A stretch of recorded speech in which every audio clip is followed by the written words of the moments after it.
public discourse and public meetings say that we are not just talking, the things we say can actually happen. We've demonstrated this year that they can actually happen. So my first point is, to the people of Kenya, we are talking about hope.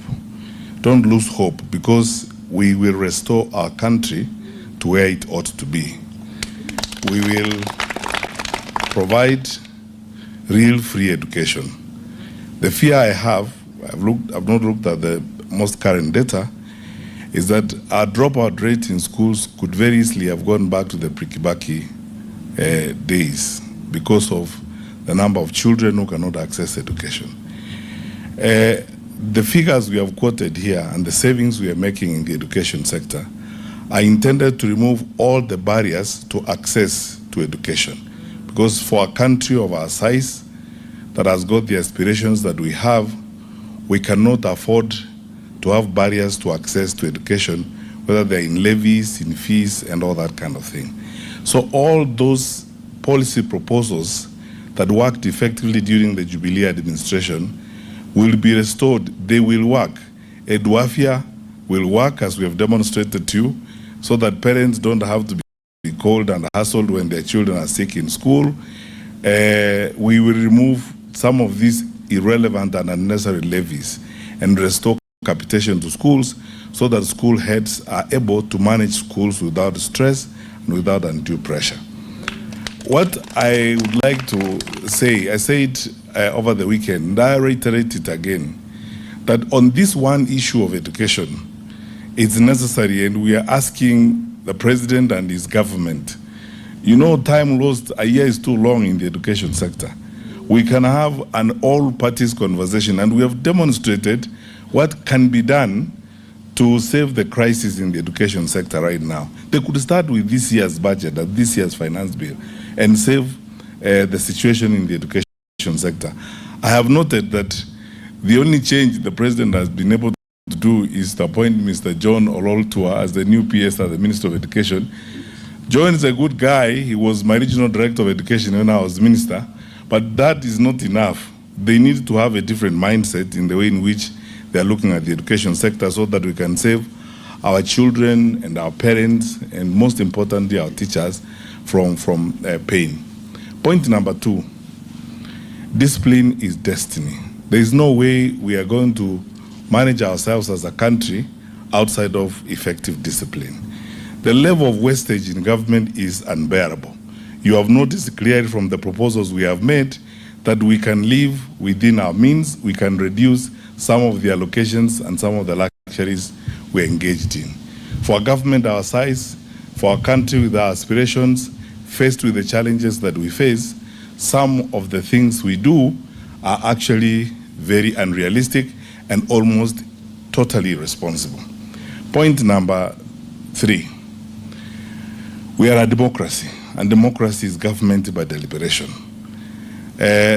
Our colleague, the Minister for Finance now, or the Cabinet Secretary for the National Treasury, has been criticizing us and saying we are making proposals, the Finance Bill 2026, recklessly.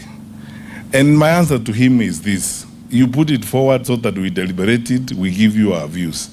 And that's why we are asking members of parliament that if some of these amendments are not done, then the bill should be rejected in total. There are details that we have not gone into here. For example, if you increase tax on income from rent from 7.5% to 10%, all that is going to be passed on to tenants.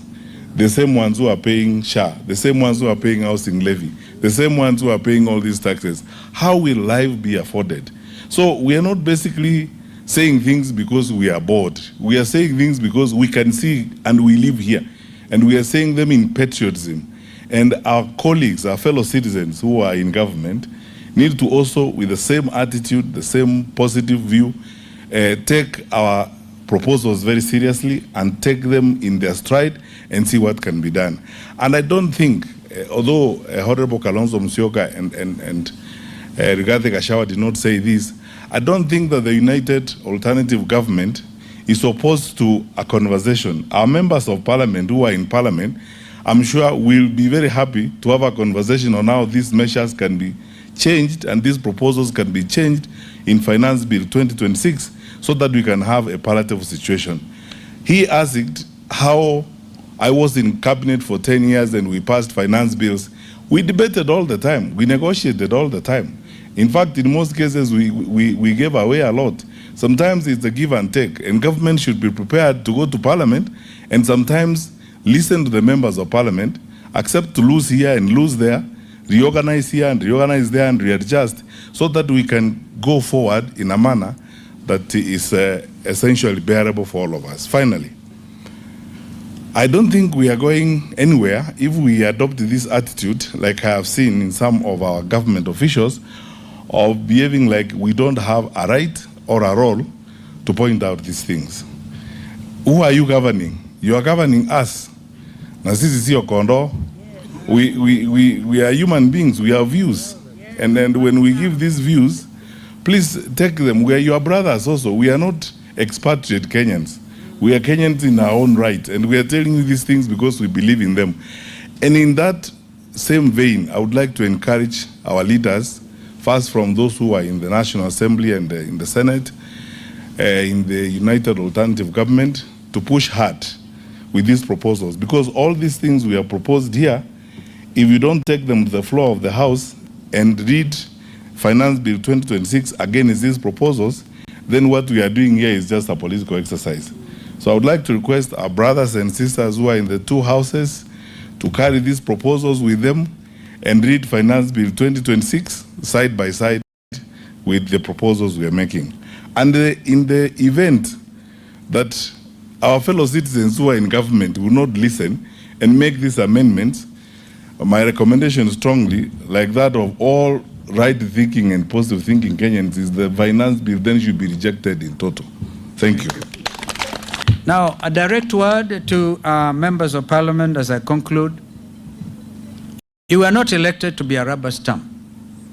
A mother woke up before dawn, remember that, walked to a polling station, queued for hours, sometimes under rainy conditions, because August sometimes is very, very, very cold. Queued for hours and marked your name because she believed you would go to Nairobi and fight for her. When you vote to approve 28.4 billion shillings free day secondary capitation shortfall, you vote against the children of the poor. When you vote to approve an 11 billion shillings hole in SHA, you guarantee that the next Kenyan will be turned away at a hospital gate.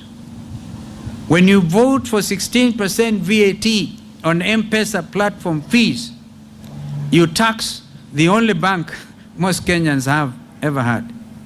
And when you approve a fiscal deficit of 1.11 trillion shillings, a statutory breach of the PFM Act, you are not building this country. You, honorable members, are mortgaging it. And I know none of you sitting before us today.